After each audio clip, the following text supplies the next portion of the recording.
అన్ని అధికారులతో మొత్తం ఫోటోలతో సహా వీడియోలతో సహా మొత్తం చూడడం జరిగింది. పంట నష్టపోయిన ప్రతి రైతుకి ఎకరాకి 10,000,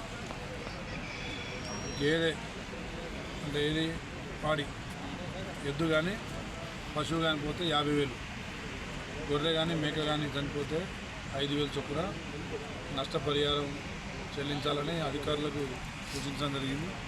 బొడ్డితండ కుటుంబాలు 30-40 కుటుంబాలు మునిగి ఇంట్లో ఉన్న నిత్యావసర సరుకులన్నీ మునిగిపోయినాయి.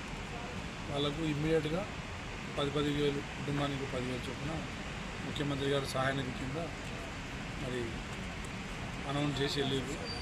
2-3 రోజుల్లోనే ఆ కుటుంబాలను ఆదుకునే కార్యక్రమం ఉంటుంది. ఒక వారం 10 రోజుల్లో ఈ పంట నష్టం పూర్తిగా వచ్చినాక రైతుల ఖాతాల్లో మిగతా డబ్బులు పడతాయి. సరే, ఏదేమైనా ఇంకా వర్ష సూచనలు ఉన్నాయి కాబట్టి ఇంకా కొంచెం జాగ్రత్తగా ఉండాలి. రెండవది, ఈ వర్షాలతోని గ్రామాలలో విష జ్వరాలు ఇంకా ఎక్కువయ్యే పరిస్థితి ఉంది.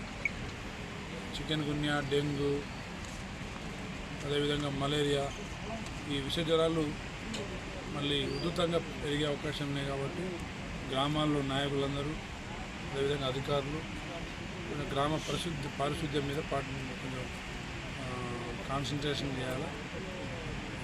ప్రజల్ని రోగుల బారి పడకుండా అప్రమత్తంగా ఉంచాలి. తాగునీటి అంటే తాగే నీరు కూడా కొంచెం వేడి చేసుకొని కాచినాకనే తాగాలని చెప్పేసి కొంచెం ఇంటింటికి ప్రచారం చేయాలి. Okay, thank you.